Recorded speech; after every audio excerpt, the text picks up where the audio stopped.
Hello students, welcome back.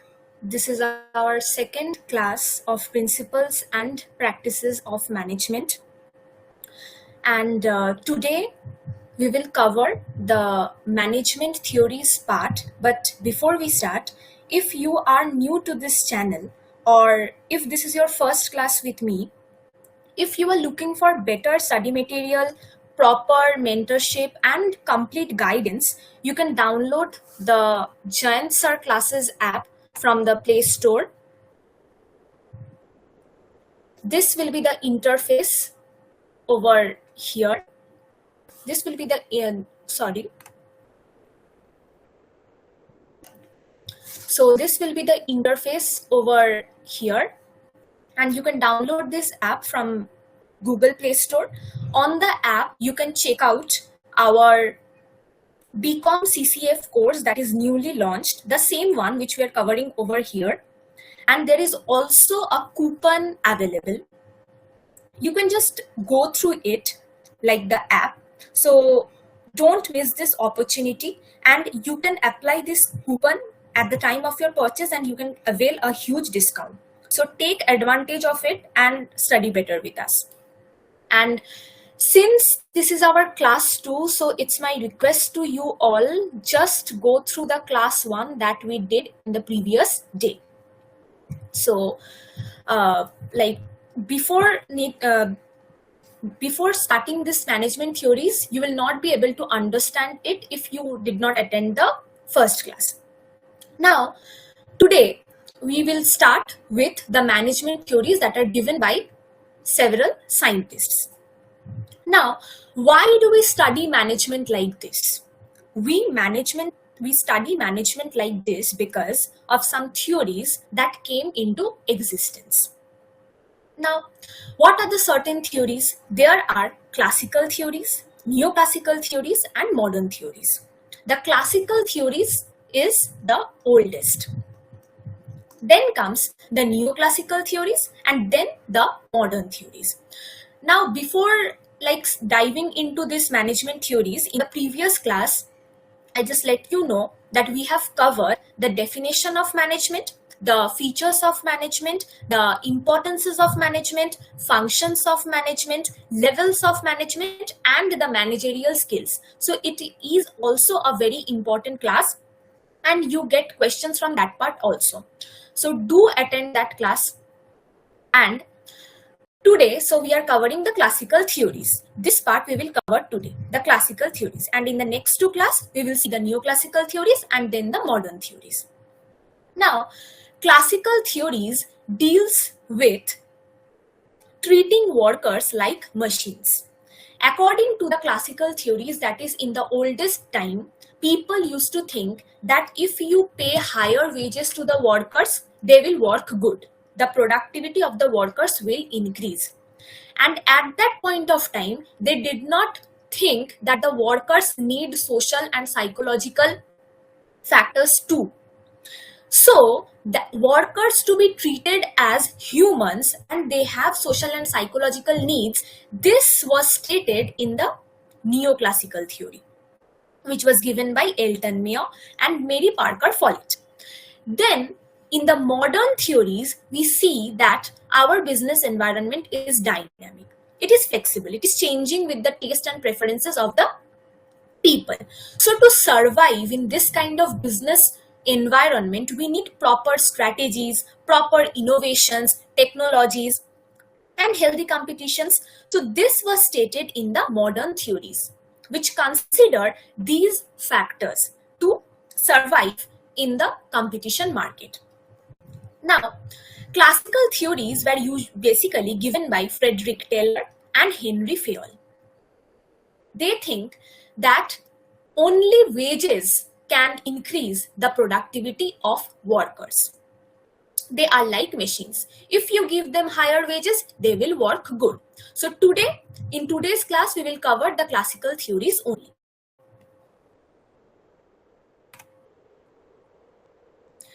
In the classical school of management, it has two aspects. One is scientific management, which is given by Taylor, and the other one is administrative management, which is given by Fayol. Now, what does the scientific management deals with? Scientific management deals with only one thing, that is how to do a task properly, that is efficiently. How to do a task efficiently. And administrative management deals with that how to manage an entire company. So this is the basic difference between scientific management and administrative management. So from here we can see that administrative management looks into a broader picture because it shows how to run a company, and where the scientific management focuses on a specific job only. Now, this scientific management was given by Frederick Taylor, who is also known as the father of scientific management. This question was also asked in your previous years. So, Frederick Taylor is known as the father of scientific management, whereas Henry Fayol is known as the father of functional management. So, the focus that scientific management looks into only specific tasks is written over here, like it is the study of work processes to identify the most efficient methods for task completion.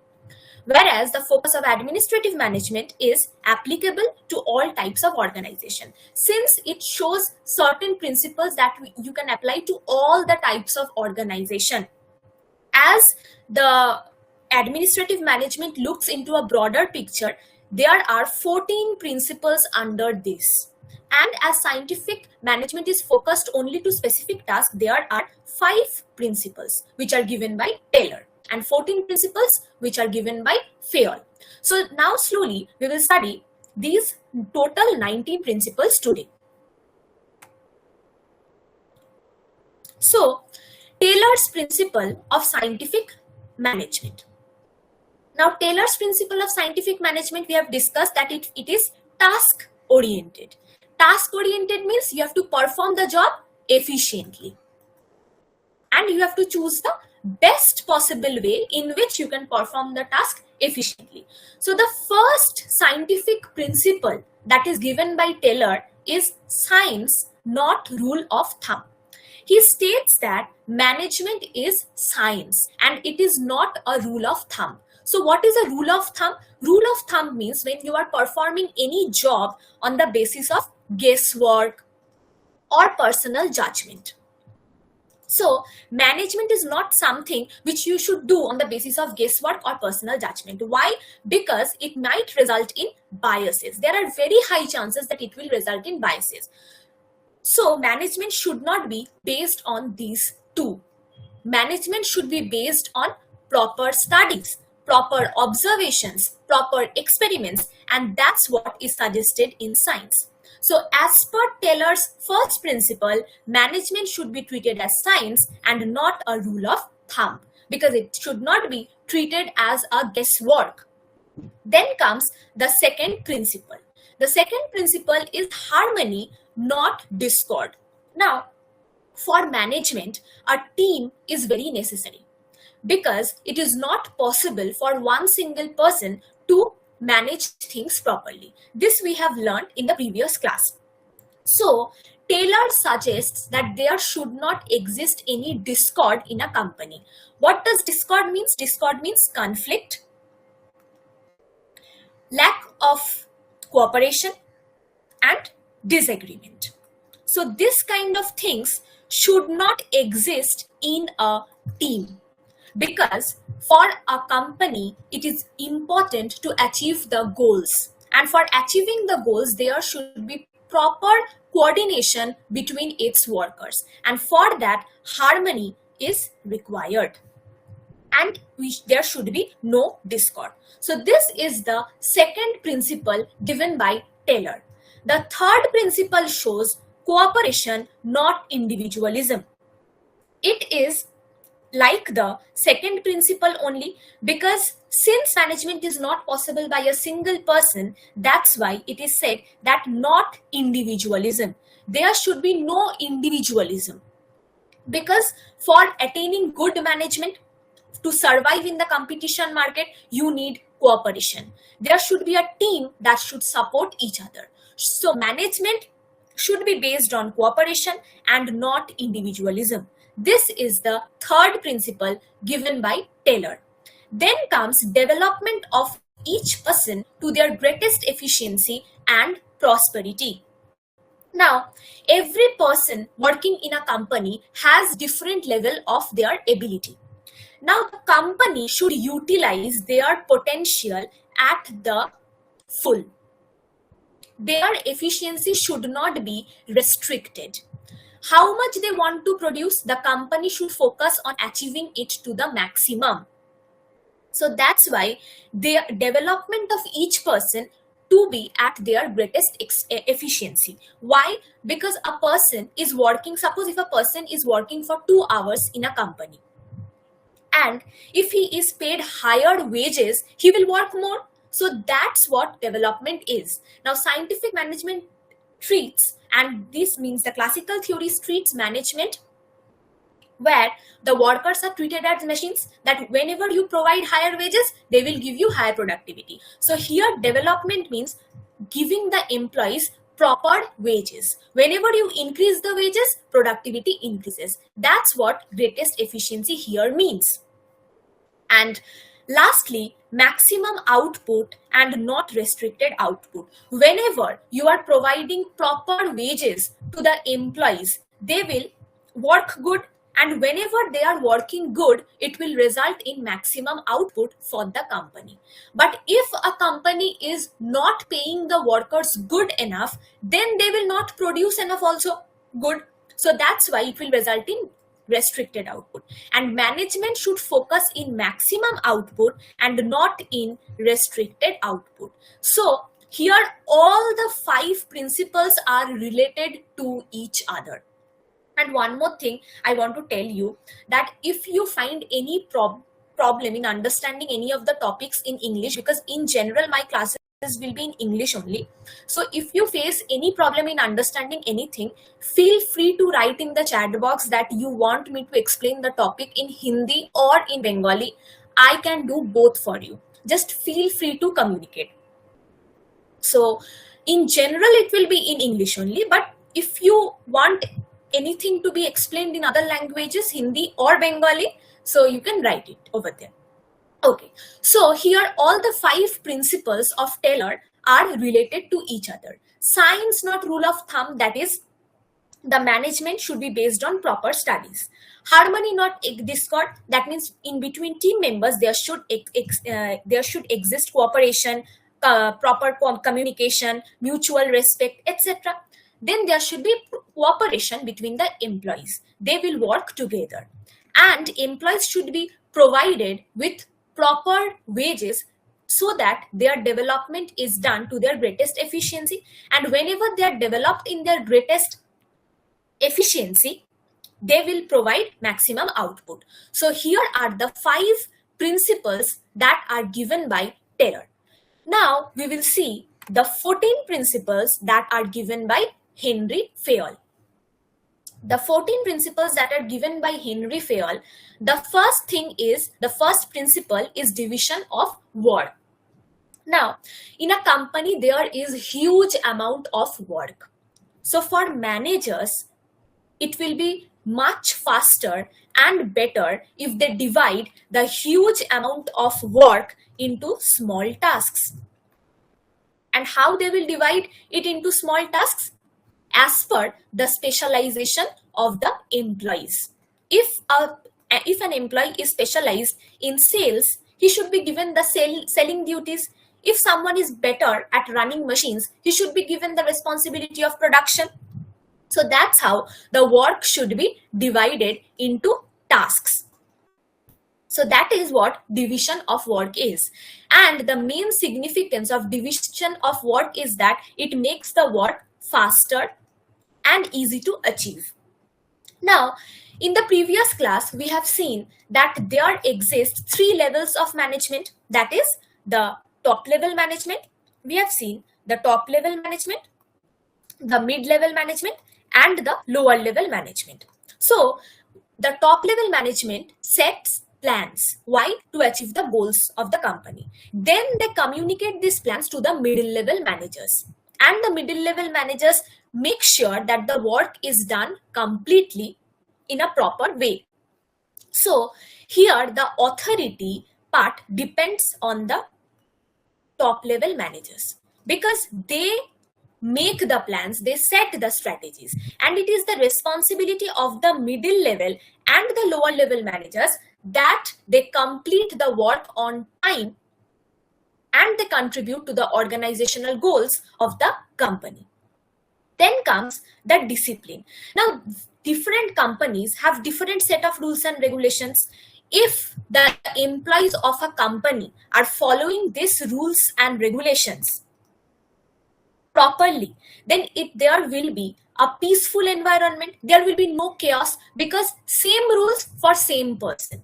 So whenever there is no chaotic environment existing in the management, it will result in smooth flow of work. That's why discipline principle is also necessary, which is given by Fayol. Then comes unity of command. Suppose if a person is working at the marketing department, he should receive orders from marketing managers only. He will not follow the orders of human resource manager, because that is a different department.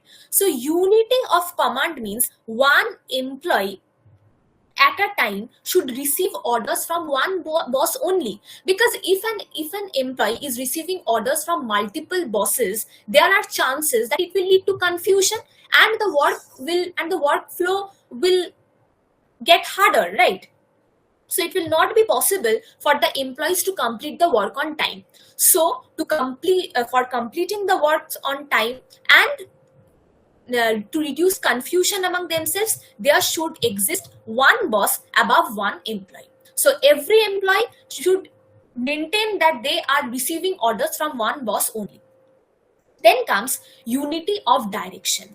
Unity of direction means, suppose in marketing department there are a number of activities such as sales, then brand calls, then handling social media. So there are a number of activities. And why are we performing all these activities under marketing department? Because all these activities are directed towards one goal. What is the one goal of the company? It may be profit maximization. It may be holding a proper place in the competition market. So there may be a lot of goals, but all the activities of the marketing department, that is specific departments, are directing towards one goal only. So unity of direction means there should be one direction in which all the activities should be directed. That is the achievement of organizational goals. Now, subordination of individual interest to general interest. Subordination means you have to focus on organizational interests, because this principle states that organizational interest, that is achieving organizational goals, is greater than your own individual interests. Why? Because suppose if you are working at the production department, you are Mr. A, and you are having a problem with Mr. B who is working at the same department, but you cannot tell कि मुझे उससे काम नहीं करना है क्योंकि वो इस डिपार्टमेंट में है. Since you both have to contribute to the organizational goal, अपना झगड़ा को साइड करके you should perform your work. So that's what subordination of individual interest means. Subordination is you are lowering your own interests in respect to the general interest, that is the company's interests, organizational interests. You are lowering your own interests. तुमको अपने खुद के interest के ऊपर focus नहीं करना है, company के इंटरेस्ट के ऊपर फोकस करना है. If you are focusing on the general interests or the organizational interests, you will contribute good in the management. Then comes remuneration. Now, remuneration states that all the employees or the workers of a company should be paid fairly. Suppose if a company states at the time of joining to the employee that they will be provided salaries on 10th of every month, the company should abide by that. and they should be paid fairly according to the jobs they are performing. So that's what remuneration principle states. Then comes centralization.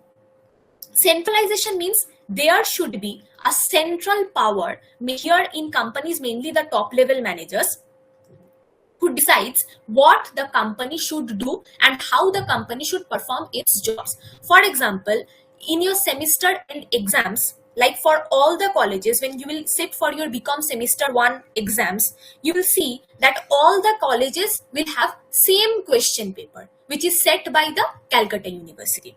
So this Calcutta University is having the central power who decides the questions for all the colleges. So that's what centralization means.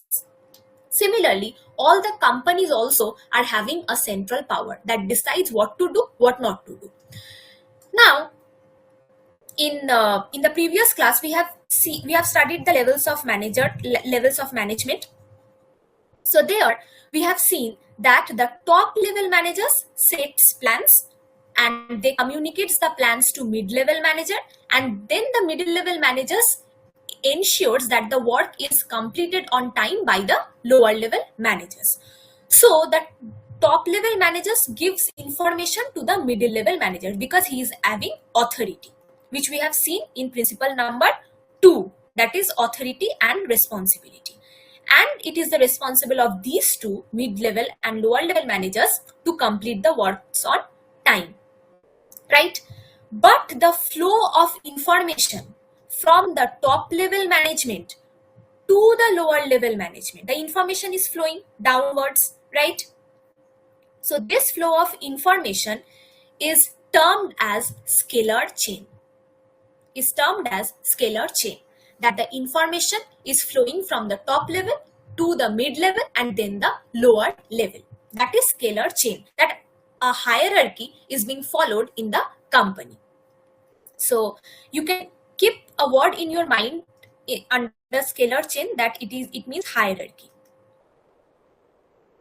Then comes the order principle.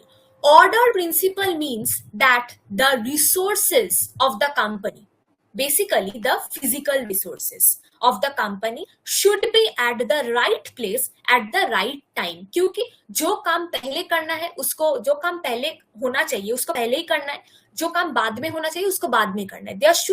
We should maintain a proper order of performing the activities.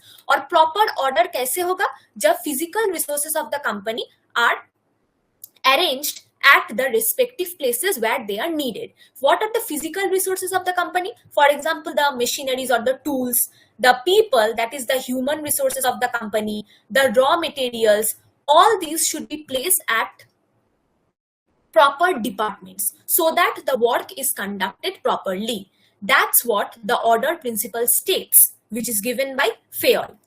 Then comes equity.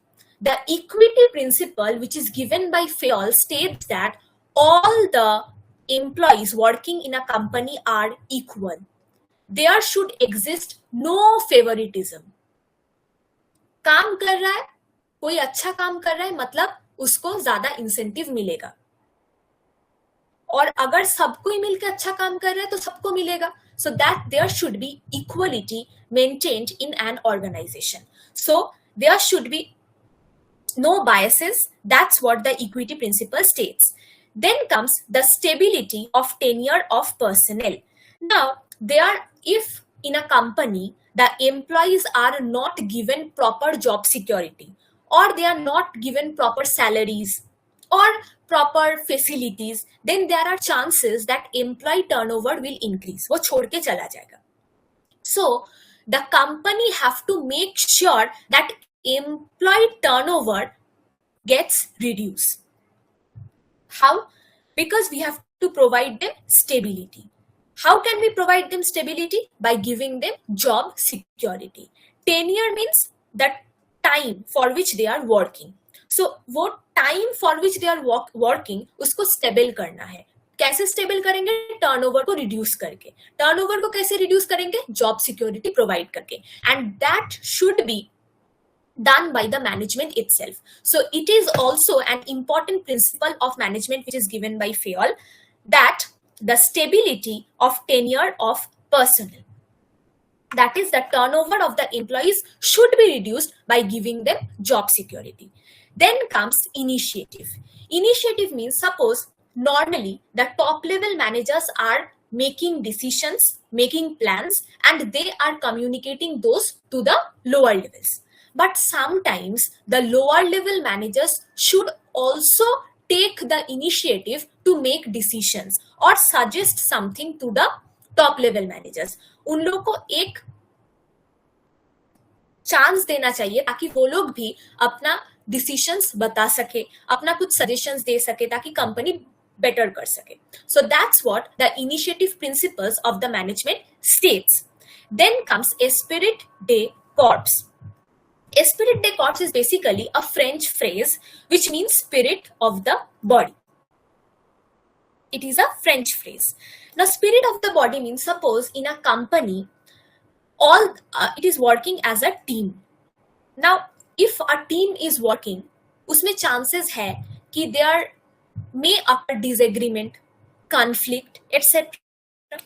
But the team has to make sure by its spirit that there exists mutual respect only.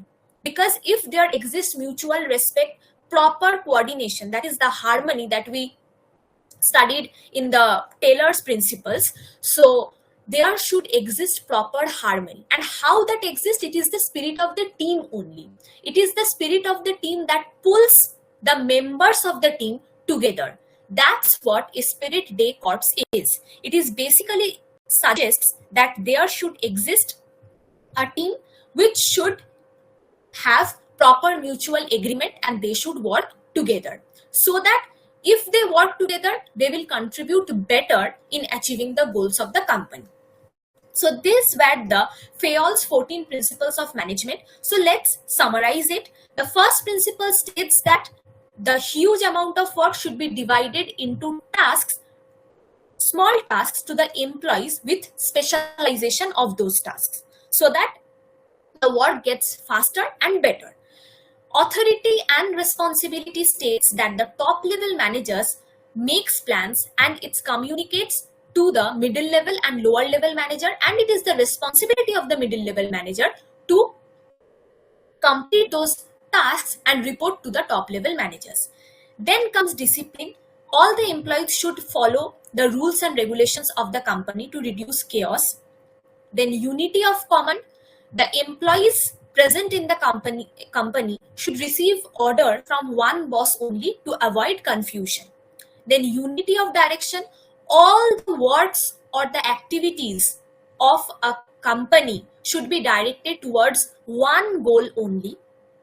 Subordination of individual interests to general interests. The general interest, that is the organizational interests of the company, are more important than the individual interests of the company. Then comes remuneration. All the employees working in a company should be paid fairly and on time. Then comes centralization. A person in a company should have a central power who decides what to do and what not to do. Then comes scalar chain, that is the flow of information from the top level management to the lower level management. Then order. All the resources of the company should be at the right place at the right time, so that there is no wastages. Then equity. All the employees in a company should be treated equal. There should be no favoritism. Then stability of tenure of personnel. That means employee turnover should be reduced by providing them job security. Then initiative. The employees should also be given an opportunity to make decisions and provide suggestions. Esprit de Corps. There should be proper team with mutual respect and cooperation. So here we have covered total 19 principles, where 5 of them are Fayol's, where 5 of them are Taylor's principle of scientific management, and 14 are Fayol's principles of management. Now in Taylor's principle of management, it was science not rule of thumb, harmony not discord, cooperation not individualism, development of each person to their greatest efficiency and prosperity, maximum output and not restricted output. And All these principles are very, very important because every year questions are asked from this part. Now we'll see there are basic differences between Taylor's principles and Fayol's principle. So basically, as I have said before, that Taylor is known as the father of scientific management. Question was asked before, and Henry Fayol is known as the father of functional management. Now, Taylor deals with scientific management, whereas Fayol deals with administrative management. Scientific management was all about doing tasks efficiently, and administrative management is all about how to run a company. Then, since Taylor's principles are scientific, means based on observations and studies, it is applicable to industrial organization. And Henry Fayol's principles are universally applicable since there are 14 principles and it covers all the aspects of management. So these are the differences between Taylor's and Fayol's principle, and that's how we have completed the classical theories of management. And in the next class, we will see the neoclassical theories of management and the modern theories of management. Make sure to attend all the classes. That's all for today. Thank you so much.